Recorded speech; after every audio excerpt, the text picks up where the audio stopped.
galera na internet, professor Davidson de volta, e hoje a gente vai trabalhar um assunto que é importantíssimo para o entendimento da sociedade brasileira, né? Nós vamos ver um pouco do povoamento do continente americano e também da pré-história dos povos brasileiros, certo? Então vamos trabalhar um pouquinho, né, de como houve a formação das sociedades indígenas aqui no Brasil. Tá bom? Então temos aqui, cara, logo uma imagem de uma tribo indígena, né, em suas manifestações culturais, e do outro lado uma área urbanizada, mas que também vivem índios, tá certo? Índios mais urbanizados, ocidentalizados, né, para dizer a verdade, tá ok? Então vamos trabalhar um pouquinho desse assunto hoje, vamos lá, certo? Não se esqueça de se inscrever no canal do professor, né? Dê like no vídeo, compartilhe isso aí para todo mundo, né? Comente no canal, e hoje tem uma novidade aqui que vocês vão ver, né? Eu vou lançar 5 perguntas para vocês, tá? Uma por vez, e você vai aprendendo o assunto e vai respondendo aqui nos comentários, beleza? Muito fácil, então bora lá. Na imagem ao lado, escavação revela a presença de enterramentos em Sambaqui, tá? Da época pré-Crabalina, ou Cabralina, não é Crabalina não, tá bom? Cabralina, ou seja, antes da chegada de Pedro Álvares Cabral aqui no território brasileiro, tá bom?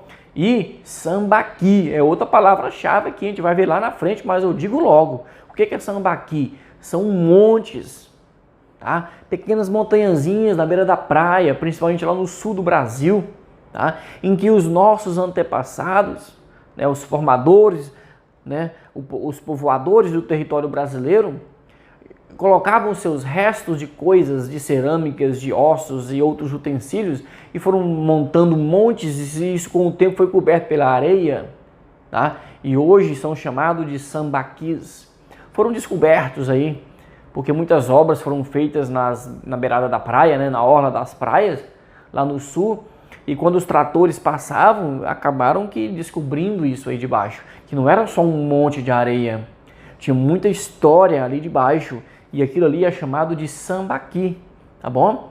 Então nós estamos vendo aqui o trabalho dos arqueólogos, importantíssimo, tá? Um trabalho importantíssimo na revelação do nosso passado, na revelação da pré-história do Brasil, certo? Então é um trabalho minucioso, vagaroso, tá? Que tem que ter muito cuidado para não estragar os ossos, né, dos nossos antepassados. Tá? Olha só aqui a imagem de uma caveira encontrada dentro de um sambaqui, né, dentro daquele monte, certo? Então bora lá. Ó, na imagem abaixo, fragmentos de cerâmica encontrados no sítio arqueológico do Centro de Memória do Oeste Catarinense.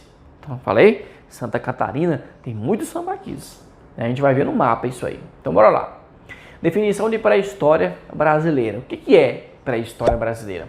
É o período da chegada do homem ao território brasileiro até a conquista portuguesa em 1500, né? Até a chegada dos europeus aqui, dos portugueses aqui no Brasil. Então pré-história acaba quando os portugueses chegam aqui.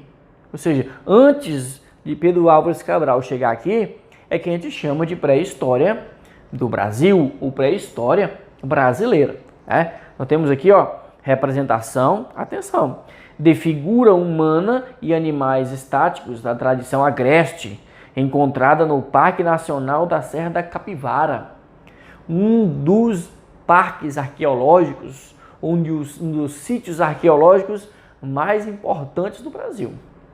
Tá?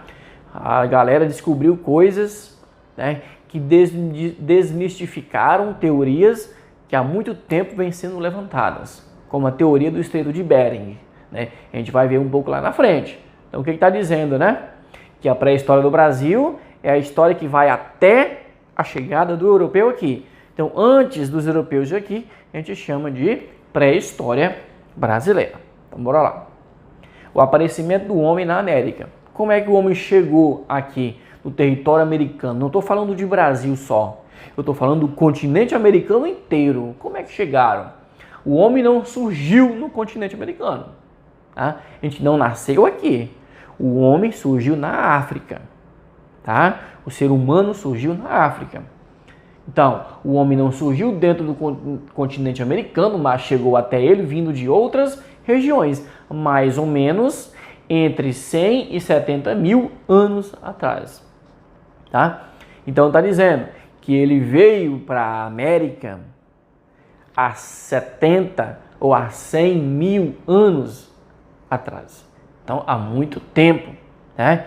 Essa é uma teoria que é basicamente, tá, listada, baseada no sítio arqueológico ou no estudo da arqueóloga Nied Guidon, que trabalha ou trabalhava no sítio arqueológico da Serra da Capivara, na região do Piauí. Tá? Porque a teoria clássica, ela diz que o ser humano veio para a América há mais ou menos 20 mil anos atrás. Né?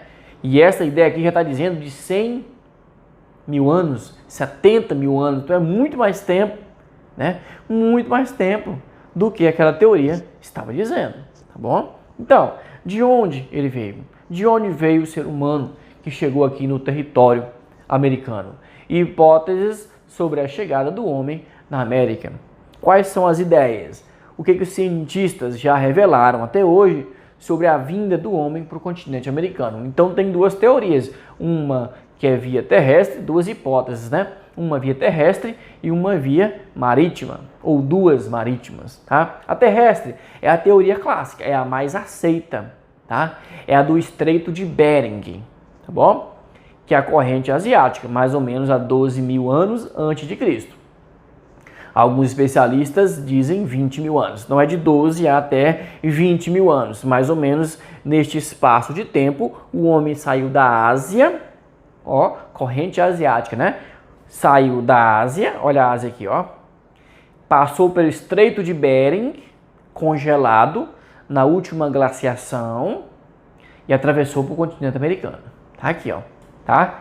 Surgiu na África, se expandiu para a Europa, foi para a Ásia e foi para a América, beleza? Então bora lá. Então a via terrestre é a teoria clássica do Estreito de Bering, que fica bem aqui, a travessia. Estava congelado, é uma pequena faixa de mar.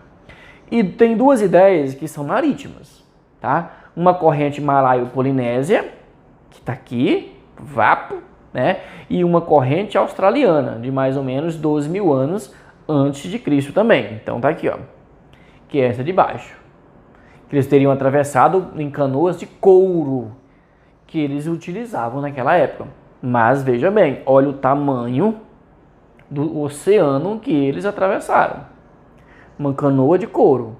Tá? É muito mais fácil acreditarmos nessa teoria do Estreito de Bering, né? Que é uma pequena faixa de mar, vou colocar aqui na próxima imagem, que é melhor. Uma pequena faixa de mar que estava congelada. E durante milhares de anos, povos vieram da Ásia e atravessaram para a América. Tá certo? Então, surgiu na África, foram para a Europa, foram para a Ásia e atravessaram no Estreito de Bering para a América. Tá certo? Entenderam? Aí entraram pela América do Norte e foram descendo. Chegaram até a América do Sul. E aqui as outras duas vias, né? Uma pela Austrália e uma pela Malaio-Polinésia, né? Pela Malásia e a Polinésia, tá bom? Só que essas aqui são mais difíceis de acreditar, por conta da distância de travessia no Oceano Pacífico, ok? Bora lá. Pergunta número 1, tá? Isso você pode colocar no comentário. O que diz a teoria clássica, que é a teoria do Estreito de Bering? Acabei de falar para você. Se não lembrar, volta 1 minuto atrás. Aí você bota nos comentários, beleza? Item 3. Pré-história dos indígenas brasileiros. Tá, agora vamos falar dos nossos nativos, tá bom? O homem no atual território brasileiro data de mais ou menos 50 mil anos, sendo que há 10 mil anos o território todo já estava ocupado. Olha o mapa, tá? Sítio arqueológico que não tem material ósseo. É a bolinha inteira redonda, tá bom? A metade da bolinha, sítio arqueológico que tem material ósseo humano, tá? E a terceira, verde, são os sambaquis, que eu falei para vocês, os montes, né? Os montes de areia, mas com muita coisa debaixo. Muito material deixado pelos nossos antepassados. Olha os sambaquis, ó, nos litorais do Rio de Janeiro para baixo, principalmente Paraná e Santa Catarina. Tá ok? Agora, sítio arqueológico no Brasil que tem material ósseo, que é a metade da bolinha. Ó, apenas Minas Gerais. Tá? Que é o Parque Nacional ou o Sítio Arqueológico de Lagoa Santa, tá? Onde encontraram um fóssil da Luzia, tá? Um fóssil de 15 mil anos, tá? De existência.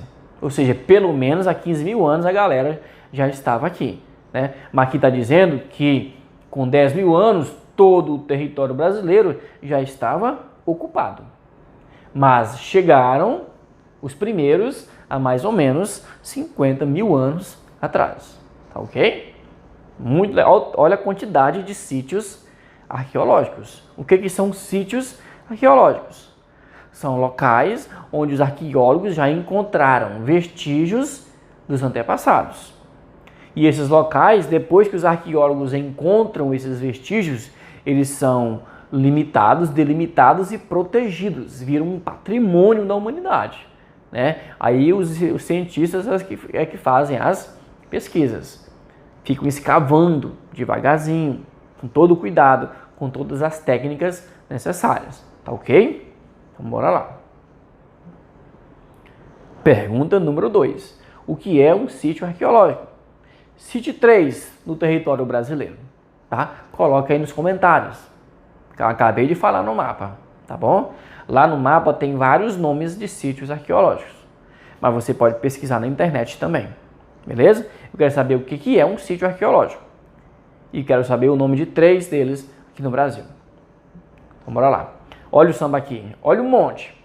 Você andando numa praia pensa que isso aqui é uma montanha de areia, de terra, que nunca imaginaria que teria por baixo um monte de cerâmica, esqueleto, tá? Ossos de animais, que os nossos antepassados, os índios, antes dos europeus chegarem aqui, eles jogavam, eles moravam aqui do lado e iam jogando coisa. Só que com o tempo, o vento, né, fez com que a areia cobrisse esses materiais e ficasse igual uns montes, né?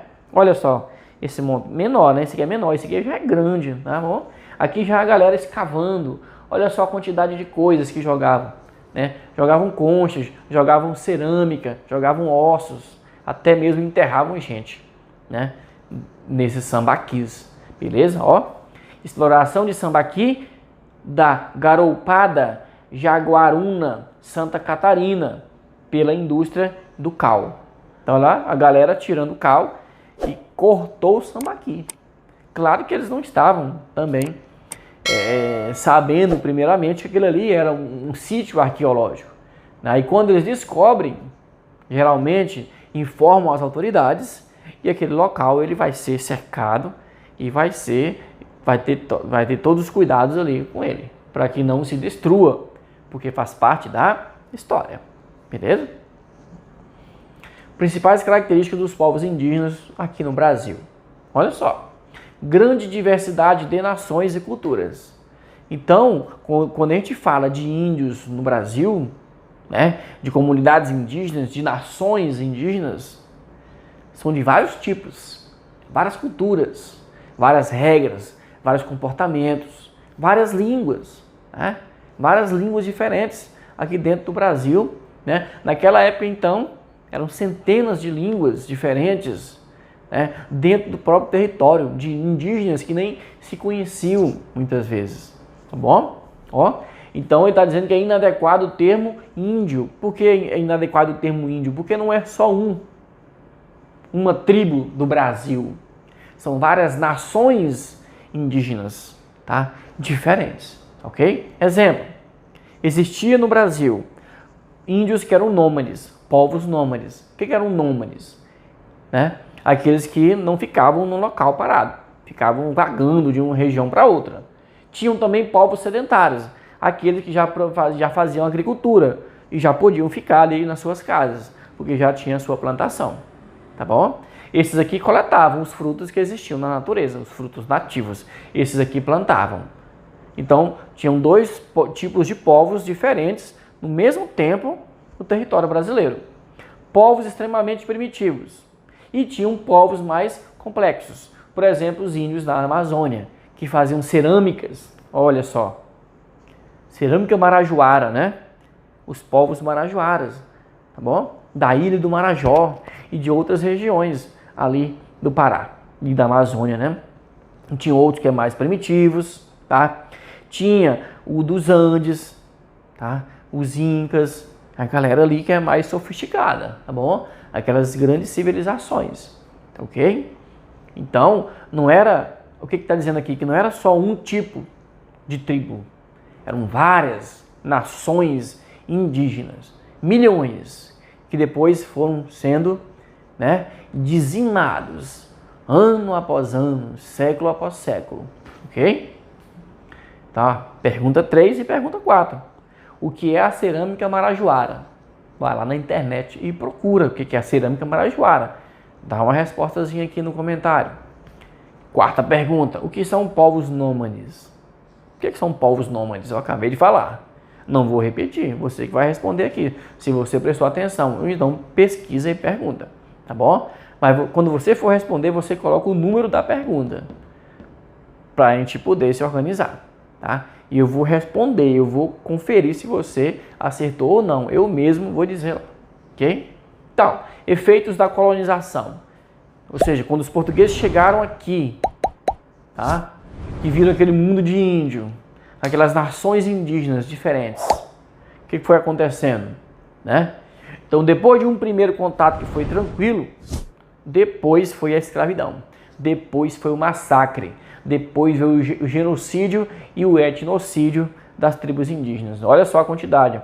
Quando eles chegaram em 1500, tinha de 5 a 8 milhões de índios aqui no Brasil. 100 anos depois, 4 a 6 milhões. Em 1700, 100 anos depois, 2,5 a 3,2. 1800, só tinha 2 milhões. Em 1957, tá? Agora há pouco, 125 mil. Olha só a quantidade, quase acabou. Tá certo? Aí depois começaram a criar as leis de proteção ao indígena. Aí começou a aumentar devagarzinho, ó. 1996 já tinha 370 mil. Em 2000, 734 mil. Com essa pandemia agora, né, a quantidade de índios que morreu, né, só depois que fizeram a contagem novamente, para a gente saber quantos que restaram. Tá? Pós 1500, ou seja, depois que os europeus chegaram aqui no território. Processo de destruição, genocídio dos povos indígenas, epidemias, massacres armados, escravidão, fome após fuga para dentro da mata, dentro da floresta, causando um decréscimo populacional em 500 anos. Tá? Então saímos de 5 a 8 milhões e no ano 2000 tinha 734 mil índios apenas. Então foi uma diminuição drástica em 500 anos aí, beleza? E a última pergunta, galera, vamos dizer para mim, quais as principais causas para a diminuição da população indígena aqui no Brasil? Falei para vocês, está no slide anterior, tá bom? Explicou direitinho, só basta você ter ouvido e agora copia aqui, tá bom? Beleza? Então a gente finaliza por aqui, foca no lembrador, não se esqueça de se inscrever no canal, de dar like no vídeo, de compartilhar com a galera, de fazer os comentários, tente responder as perguntas, né, para você ter, ó, para você fixar, para você ter esse assunto em sua mente com mais força, com mais presença. Beleza? Um abraço, até a próxima aula.